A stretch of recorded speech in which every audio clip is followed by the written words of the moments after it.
When they get to the part where he's breaking their heart, it can really make me cry just like before. It's yesterday once more. So, ayan na.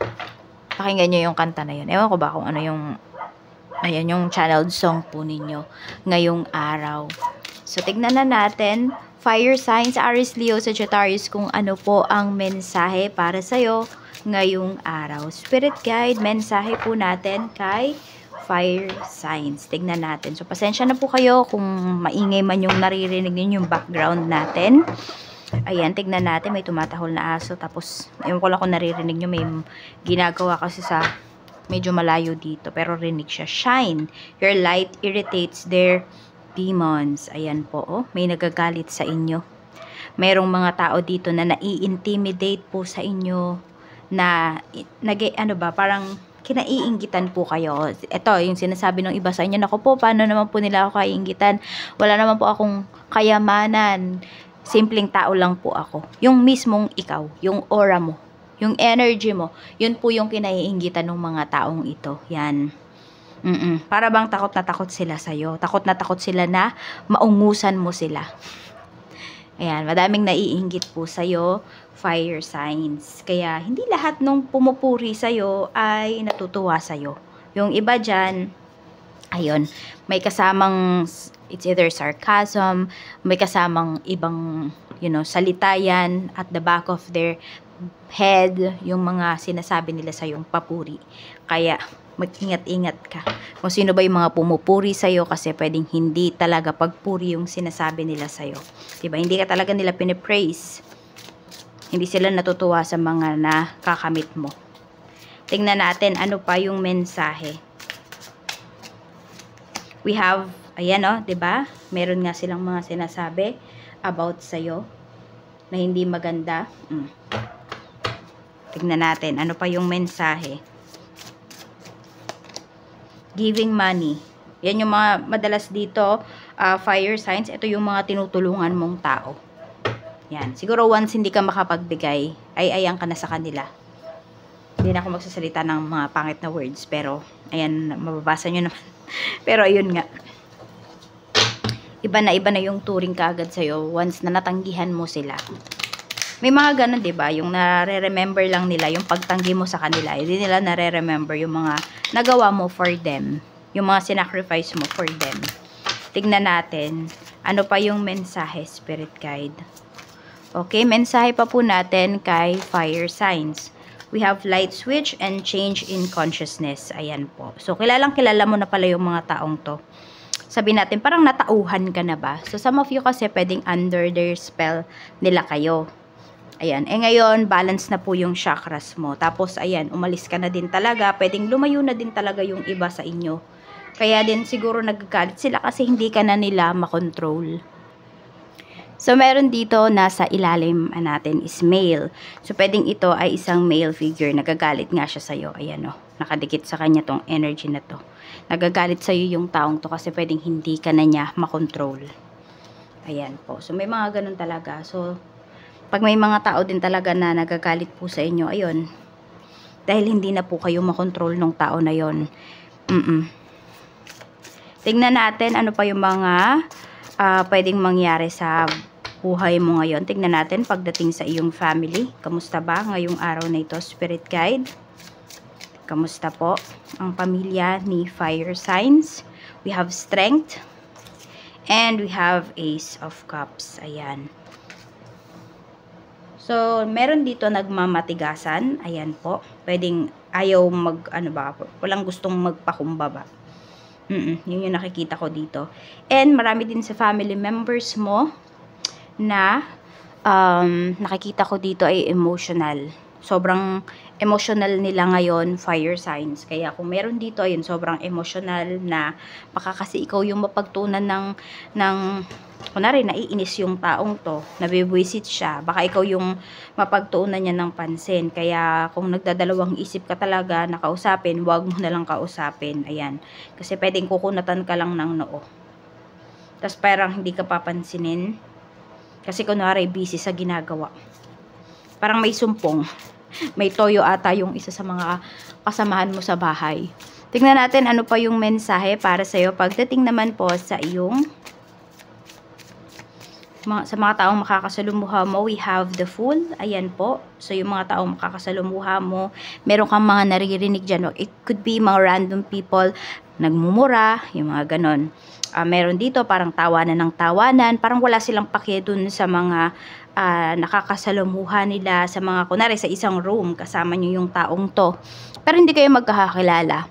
Kunwari sa isang fast food chain, yung iba po sa inyo, ta sobrang ingay. Alam mo yung parang wala man lang silang konsiderasyon sa ibang mga nandoon sa fast food chain, sa ibang mga kumakain. Yung tipong ganon, ayan. Pwedeng mga bastos na tao, yung mga makakasulumuha mo ngayong araw na ito. Tingnan natin ano pa yung mensahe.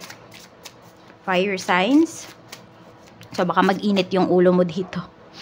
Check natin pagdating naman sa iyong love life. Kamusta naman po ang love life, Spirit Guide? We have 5 of Swords. Okay, so meron dito fire signs. Ginugusto lang po kayo ng taong to kasi pwedeng nabibigyan nyo po siya ng pera. Nabibigyan nyo siya ng atensyon. Yung iba sa inyo, kung hindi man pera yung binibigay nyo towards that person, is atensyon. We have the Tower. Ayan, we have the Tower. Pagdating yan sa relationship, hindi ba? So, ayan po, pwedeng natatauhan na talaga yung iba sa inyo. Siguro, itong tao na to, siya din yung nagagalit sa'yo. Doesn't matter naman kung ano yung kanyang gender, no? So, ayan, pwedeng nagagalit nga sa'yo kasi hindi ka na makontrol. Tingnan natin ano pa yung mensahe pagdating naman po sa iyong kaperahan. Sa kaperahan naman, we have 10 of Cups. Ayan po, nagliliwanag na yung iba sa inyo. Maaring nakaka-recover na kayo pagdating sa inyong mga financial losses. 6 of Swords. Ayan, nakakatapos na nga po yung iba sa inyo. Magkakaroon na kayo ng peace of mind pagdating dito sa inyong kaperahan. Yan po, kung ano man yung mga binabayaran po ninyo, ano man yung mga gastusin po ninyo, ayan, unti-unti nyo na talaga silang nababayaran. Tahimik lang naman kayo dito. Kung nagkakaroon kasi kayo ng problema sa pera, fire signs, tahimik lang talaga kayo. Ayan. Hindi kayo yung tipo ng tao na kung sino-sino yung inaabala kapag kayo ay may financial problems. Tingnan natin, ano pa yung mensahe. Kaya naman yung iba sa inyo, nagsisimula at natatapos yung problema ninyo na kayo lang talaga yung nakakaalam. Na siguro, kaya naiinis yung mga tao kasi iniisip nila wala kang problema. Iniisip nila ang easy-easy ng life ni fire signs. Hindi man lang siya namang problema. Hindi nila alam yung bigat ng dinadala mo. Hindi lang naman yan pagdating sa finances. Even din sa ibang mga bagay. Ikaw yung tipo ng tao na hindi ka mahilig humingi ng atensyon sa ibang tao. Tingnan natin ano pa yung mensahe pagdating naman po sa iyong, so this is about your finances. Pagdating naman sa trabaho, Spirit Guide, pagdating sa trabaho, we have Ace of Wands. Meron tayong 5 of Pentacles. Parang ready na kayong umalis pagdating dito sa current job po ninyo. Or sabihin natin kasi 5, so pwedeng could be next year pa yung iba po sa inyo. So, pwedeng yun na kasi yung iniisip ng iba sa inyo. Na this year, magtsatsaga muna kayo dito pagdating sa trabaho. Then, after this one, is mag-move forward na kayo. Ayan. Meron din naman dito, pwedeng mag-change kasi kayo ng country. Okay? Mag-change kayo ng tinitirhan. Kaya yung iba sa inyo, pwedeng pag dito pa rin kayo magstay sa current job nyo, alam nyo na wala na kayong kikitain kasi mapupunta lang sa, kunwari, pamasahe, sa pagko-commute. Okay? So, yun, parang alam mo na hindi siya sulit. Kaya po yan, may mga big changes kayo nagagawin pagdating sa inyong career. Tingnan po natin pagdating naman po sa iyong, ayan, pagdating naman sa iyong negosyo. Kamusta naman po ang negosyo, Spirit Guide? We have Queen of Swords. Meron tayo ditong Wheel of Fortune. So, ayan. Mag-pray daw kayo ngayon, fire signs. Ayan. Tignan natin. Ano pa? Medyo nag-overthink yung iba sa inyo eh. 10 of Wands. Okay. Na maging successful tong transaction po ninyo. na walang maging aberya. We have Ace of Pentacles. Ayan, wala naman talaga magiging aberya. At saka yung iba po sa inyo, kung nag-pray kayo na, alam mo yun, makakota kayo ngayong araw na to, ganyan, na maging smooth yung araw na to para sa inyo, para sa inyong negosyo, makukuha nyo po talaga yan. Ayan, we have Ace of Pentacles. Yes, so, pwede ngang may new transactions dito, may mga new clients kayo na makakausap, and yung iba naman po sa inyo, ayan, yung stress po ninyo pagdating dito sa inyong negosyo ngayon ay bayad naman po talaga siya. Mababayaran naman po itong sacrifices po ninyo, itong stress na pagdaraanan ninyo pagdating dito sa inyong negosyo ngayon. Tignan naman natin ano ba yung blessings na pwede mong ma-receive. Blessings po, spirit guide na pwedeng ma-receive. At saka, tignan na din natin yung lucky numbers mo.